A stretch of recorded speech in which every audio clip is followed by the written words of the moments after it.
ನೋಡಿ, ಇದೆಲ್ಲವರ ತುಂಬ ನೋಡಿ, ಕಣ್ಬಿಟ್ಟು ನೋಡಿ.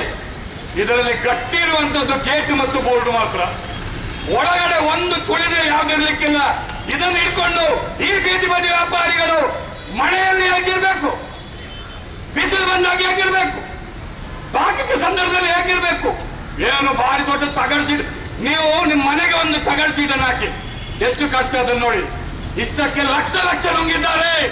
ಯಾರಪ್ಪನ ದುಡ್ಡು, ಯಾರಪ್ಪನ ದುಡ್ಡು? ಜನರ ತೆರಿಗೆಯ ಹಣವನ್ನ ಬೀದಿ ಬದಿ ವ್ಯಾಪಾರಿಗಳಿಗೆ ನಾವೇನು ಗನಂದಾರಿ ಕೆಲಸ ಮಾಡಿದ್ದೀವಿ ಅಂತೇಳಿ ಲಕ್ಷ ಲಕ್ಷ ನುಂಗಿದ್ದಾರೆ ಇಷ್ಟನ್ನು ಮಾಡ್ಲಿಕ್ಕೆ. ನೋಡಿ, ನಮ್ಮ ಹತ್ರ ಕಾನೂನು ನಮಗೂ ಗೊತ್ತಿದೆ. ನಮ್ಗೆ ಗೊತ್ತಿದೆ ಕಾನೂನು ಏನಿದೆ. ಕಾನೂನು ಒಂದು ಬೀದಿ ಬದಿ ವ್ಯಾಪಾರಿಗೆ ಇಷ್ಟಾಗಲ ಜಾಗ ಬೇಕು ಅಂತಿದೆ. ನಾವು ಕಾನೂನು ಪುಸ್ತಕ ತರ್ತೀವಿ, ನೀವು ಬನ್ನಿ. ಅದಿದೆಯಾ ಆ ರೀತಿ? ಆ ರೀತಿ ಇದೆಯಾ? ಇದರ ಒಳಗಡೆ ವ್ಯಾಪಾರ ಮಾಡುವವ ಅವನು ಒಬ್ಬ ಮಾತ್ರ ಕುತ್ಕೊಳ್ಬೇಕು. ಅವನ ವಸ್ತುವನ್ನ ಅಲ್ಲಿ ಇಡ್ಲಿಕ್ಕೆ ಆಗಲ್ಲ. ಅವನ ವಸ್ತುವನ್ನು ಅದ್ರಲ್ಲಿ ಇಡ್ಲಿಕ್ಕೆ ಆಗೋದಿಲ್ಲ. ಅವನ ಕೆಳಗಡೆ ನಿಲ್ಬೇಕು ಕಸ್ಟಮರ್ ಆಗಿ. ಹೇಗೆ ಕೊಡೋದು? ಹೇಗೆ ಅವನು ವ್ಯಾಪಾರ ಮಾಡುದು? ನಾವ್ ಹೇಳೋದು ಕಾನೂನಲ್ಲಿ ನಿರ್ಧಾರ ಮಾಡಿದಂತ ಜಾಗ ಇದೆಯಲ್ಲ, ಅದಕ್ಕಿಂತ ಜಾಸ್ತಿ ಕೊಡಿ ಅಂತ ನಾವು ಯಾವತ್ತೂ ಕೇಳಲ್ಲ. ಕಾನೂನು ಏನ್ ಹೇಳ್ತಾ ಇದೆ ಅಷ್ಟು ಜಾಗವನ್ನು ಕೊಡಿ. ಇದೆಯಾ? ಇದೇ ಜಾಗ ಇಲ್ಲ ಅದರಲ್ಲಿ. ಮಾತ್ರ ಅಲ್ಲ, ನೋಡ್ರಿ, ನಮಗೂ ಗೊತ್ತಿದೆ ಈ ಸಂಘ ಪ್ರಾರಂಭ ಆಗುವ ಮುಂಚೆ ಇಡೀ ದೇಶದಲ್ಲಿ ಕಾನೂನು ಬರಲಿಕ್ಕೆ ಪಾರ್ಲಿಮೆಂಟಿನ ಒಳಗಡೆ ಹೋರಾಟ ಮಾಡಿದ್ದು ಇದೇ ಕೆಂಬಾವುಟ. ನೆನಪಿಡಿ, ಪಾರ್ಲಿಮೆಂಟ್ ಒಳಗಡೆ ಮಾತಾಡಿದ್ದು ನಮ್ಮ ಸಿಪಿಐಎಂ ಪಕ್ಷದ ಎಂಪಿಗಳು ಮಾತಾಡಿದ್ದು. ಅದರಿಂದಾಗಿ ಕಾನೂನು ಬಂದಿರುವಂತದ್ದು. ಗೊತ್ತಿರಲಿ, ಗೊತ್ತಿರಲಿ. ಅಂತ ಕಾನೂನು ಬಂದಾಗ ಅದಕ್ಕೆ ತಕ್ಕ ಇದೆಯಾ? ನೋಡಿ, ದೇಶವನ್ನು ಸುತ್ತಾಡಿ. ಬೀದಿ ಬದಿ ವ್ಯಾಪಾರ ವಲಯ ಅಂದ್ರೆ ಏನು?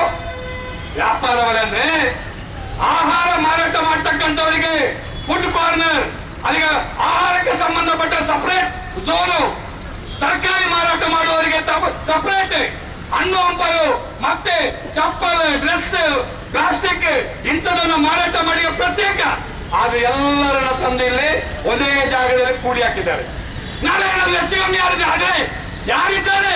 ಸುಧೀರ್ ಶೆಟ್ಟಿ ಇದ್ದಾರ? ವೇದವಾಸ ಕಾಮತ್ ಇರ್ತಾರ? ಅದ ಮನೋಜ್ ಕುಮಾರ್ ಇರ್ತಾರ? ಉತ್ತರ ಕೊಡ್ಲಿ ನಮ್ಗೆ. ಅಲ್ಲಿ ಗ್ಯಾಸ್ ಇಡ್ಲಿಕ್ಕೆ ಇರ್ತಾರೆ. ನೋಡ್ರಿ ಎಂತ ಅವಸ್ಥೆ ನೋಡಿ. ಫ್ಲೈಓವರ್ನ ಅಡಿಯಲ್ಲಿ, ನಮ್ಮ ಮಂಗಳೂರಲ್ಲಿ ಎಲ್ಲಿ ಫ್ಲೈಓವರ್ ಇದೆ ಅಲ್ಲ, ಫ್ಲೈಓವರ್ನ ಅಡಿಯಲ್ಲಿ ಫುಡ್ನವರು ವ್ಯಾಪಾರ ಮಾಡುವಾಗಿಲ್ಲ. ಯಾಕೆ? ಅದು ಏನಾದ್ರೂ ನಿಮ್ಮ ಗ್ಯಾಸ್ ಸಿಲಿಂಡರ್ ಹೊಡೆದ್ರೆ ಏನಾದ್ರು ಅನಾಹುತ ಸಂಭವಿಸಿದ್ರೆ ಅಂತ ಭಾರಿ ಅವರಿಗೆ ಕಾಳಜಿ ಮಣ್ಣಂಗಟ್ಟಿ ಏನಿಲ್ಲ, ಎಲ್ಲ ಹಣ ಲುಟ್ಟುವುದೇ ಅಷ್ಟೇ. ಆದ್ರೆ ಇಲ್ಲಿ ಬಡಪಾಯಿ ಬೀದಿ ಬದಿ ವ್ಯಾಪಾರಿಗಳನ್ನ ಫುಡ್ಡಿನವರನ್ನು ಇಟ್ಕೊಂಡಿದ್ದಾರೆ. ಪಕ್ಕದಲ್ಲಿ ಒಂದಷ್ಟು ವ್ಯಾಪಾರಿ ಇಟ್ಕೊಂಡಿದ್ದಾರೆ. ನಾಳೆ ಇಷ್ಟು ಜಂಜಾಟದಲ್ಲಿ ಏನಾದ್ರೂ ಹೆಚ್ಚು ಕಮ್ಮಿ ಆದ್ರೆ ಯಾರು ಜವಾಬ್ದಾರಿ? ಅಂದ್ರೆ ಬೀದಿ ಬದಿ ವ್ಯಾಪಾರಿಗಳ ಜೀವಕ್ಕೆ ಬೆಲೆ ಇಲ್ವಾ? ಅವರ ಬದುಕಿಗೆ ಬೆಲೆ ಇಲ್ವಾ?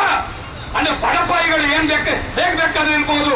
ಶ್ರೀಮಂತರಿಗೆ ಒಂದು ನ್ಯಾಯ, ಬಡವರಿಗೆ ಒಂದು ನ್ಯಾಯನ? ಇದನ್ನು ನೀವು ಸ್ವಲ್ಪ ಅರ್ಥ ಮಾಡಿಕೊಳ್ಳಿ. ನಾವ್ ಹೇಳೋದು ಬೀದಿ ಬದಿ ವ್ಯಾಪಾರ ವಲಯಕ್ಕೆ ನಮ್ಮ ವಿರೋಧ ಇಲ್ಲ, ಬಹಳ ಸ್ಪಷ್ಟ ಇದೆ. ನಾವು ವಿರೋಧ ಇಲ್ಲ. ಆದ್ರೆ ಒಂದು ವ್ಯವಸ್ಥೆ ಮಾಡ್ಬೇಕಲ್ಲ. ಇದು ಅವೈಜ್ಞಾನಿಕವಾಗಿದೆ, ಅಸುರಕ್ಷತೆ ಇದೆ, ಅಸಮರ್ಪಕ ಇದೆ. ಇದನ್ನ ಸರಿ ಮಾಡಿ. ನೀವು ಏನು ಭಾರಿ ಫೋರ್ಸ್ ಕೊಟ್ಟಿದ್ದೀರಿ. ವೇದವಾಸ ಕಾಮತ್, ಮನೋಜ್ ಕುಮಾರ್, ಸುಧೀರ್ ಶೆಟ್ಟಿ ಭಾರಿ ದೊಡ್ಡ ಫೋರ್ಸ್. ನೋಡ್ರಿ, ನಾವು ಬೀದಿ ಬದಿ ವ್ಯಾಪಾರಿಗಳಿಗೆ ಏನು ಮಾಡಿದ್ದೇವೆ ಅಂತೇಳಿ. ಏನ್ ಮಾಡಿದ್ದೀರಿ? ಇಷ್ಟು ಲಕ್ಷ ಲಕ್ಷ ನುಂಗಿ ಹಾಕಿ ಇಷ್ಟು ಒಂದು ಸಣ್ಣ ಇದು ಮಾಡಿ ದೊಡ್ಡ ಪ್ರಚಾರ ಗಿಟ್ಟಿಸ್ಕೊಳ್ತಾ ಇದ್ದೀರಿ. ನಮ್ಮ ವ್ಯಾಪಾರಿಗಳು ಬದುಕಬೇಕು ತಾನೇ? ನಮ್ಮ